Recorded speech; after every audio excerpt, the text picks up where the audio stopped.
And if you look at that, you'd think, well, you're a job hopper. And every time when it wanted to know why you left your previous job, it was for more money. And every time I found out that the men in the office made more money than I did. And when I got to be the publisher of one, then I could ask for, and I had to go to a cousin who happened to be a probate judge to find out how to do that. So I didn't know a woman I could go to and say, okay, how much money do you ask for?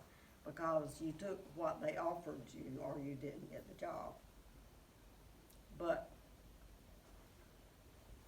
all those years, I never asked anybody for a job. And every time I job hopped, it was because they would pay me money. And somebody would say, I got an opening, I need you to, well, one time I ran a newspaper for a year for a guy because it was the Cuban crisis, and his son, who was the editor, was in the National Guard. And that newspaper, I did it for a year, and that newspaper won best weekly newspaper in the state of Alabama, and they still have that on their flag.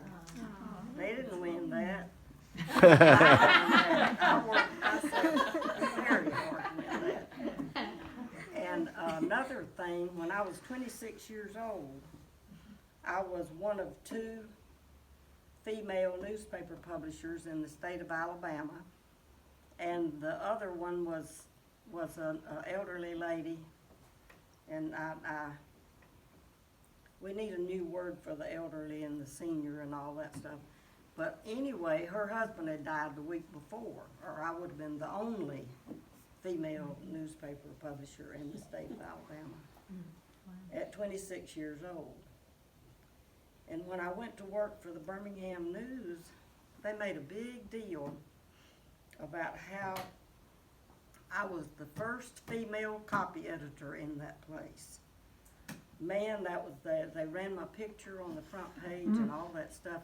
And then I needed to research, and I went back to the library, and I learned something that I want all of you to always remember.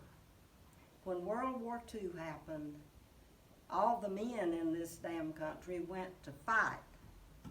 And you know who ran the newspapers and the banks and the grocery stores and the principals of the schools?